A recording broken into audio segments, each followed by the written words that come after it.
విశ్వాసమే విజయము. అనుదిన ధ్యానములు. నాశనకరమైన తలంపులు. రాజు నోట ఈ మాట యుండగా ఆకాశం నుండి ఒక శబ్దము వచ్చెను. ఏదనగా, రాజగు నెబుకద్నెజరు, ఇదే నీకు ప్రకటన. నీ రాజ్యము నీ యొద్ద నుండి తొలగిపోయెను. దానియేలు గ్రంథము 4వ అధ్యాయం 31వ వచనం. ఇక్కడ మహా గొప్ప రాజైన నెబుకద్నెజరు తాను సాధించిన వాటి విషయమై ఆలోచించుచున్నాడు. ఈ మహాబబులోను నేను కట్టించినది కాదా? అతడు దేవునికి మహిమను చెల్లించలేదు. వెంటనే దేవుని తీర్పు అతని మీదికి వచ్చినది. మన తలంపులను ముందుగానే దేవుడు గ్రహించగలడని అతడు ఎన్నడూ అనుకొనలేదు. మన తలంపులు దేవునికి మహిమను తీసుకురాకపోయినప్పుడు ఆ తలంపుల విషయమై తరచుగా దేవుడు నిరాశ చెందుతున్నాడు. ఇక్కడ నెబుకద్నెజరు దేవుడు అతనికిచ్చిన దానినంతటినీ పోగొట్టుకొనుచున్నాడు. మనకు అలాంటి తలంపులే ఉన్నాయా? దేవుడు నిన్ను కట్టుచున్నాడు. దేవుడు ఈ సహవాసమును కట్టుచున్నాడు. నేను దీనిని కట్టుచున్నాను అని మీలో ఎవరైనను నేనైనను తలంచిన యెడల దేవుడు ఈ సేవను మన నుండి తీసివేస్తాడు. బహుశా దేవుడు నీకు ఒక కుటుంబమును ఇచ్చి ఉండవచ్చు.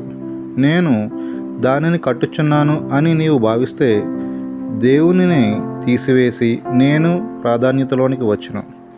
అప్పుడు నీవు కుటుంబాన్ని పోగొట్టుకుంటావు. ఓ నెబుకద్నెజరు, నీవు గర్విష్ఠుడవు అని దేవుడు చెప్పెను.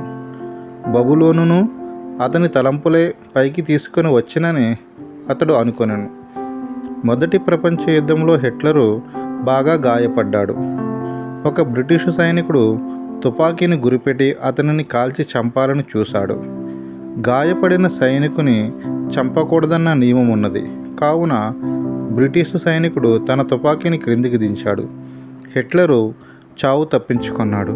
అయితే అతడు రౌద్రుడై ఇంగ్లాండు, ఫ్రాన్సుల అంతము చూస్తాను అనుకున్నాడు. బ్రిటిషు ఆసుపత్రిలోనే చికిత్స పొందుతూ ఉన్నాడు. కానీ ఇంగ్లాండు దేశాన్ని నాశనం చేయాలని తలంచుచున్నాడు. దేవుడు అటువంటి తలంపులను వృద్ధిపరచునా? కొన్ని తలంపులు నిర్మించగలవు, మరికొన్ని తలంపులు నాశనము చేయగలవు. మనకు గొప్ప దేవుడున్నాడు. ఆయన ఆలోచనలు సృజనాత్మకమైన ఆలోచనలు. ఆయనను గూర్చి భయపడకుండా ఉందాము. దేవా, నీ తలంపులెంత గొప్పవి! నాకు తలంపు పుట్టక మునిపే నీవు తెలుసుకొనుచున్నావు అని దావీదు తెలుపుచున్నాడు. ఇది ఎంత ఆశీర్వాదకరము! మన పెదవులు మాటలను పలుకకముందే అవి దేవునికి తెలియను. ప్రతి మాట ఒక తలంపుగా ఆరంభమవుతుంది. మన ఆలోచనలు ఆయన వైపు పోవులాగున దేవుడే మనకు సహాయము చేయునుగాక. ఆమేన్. ఎన్. దానియేలు గారు.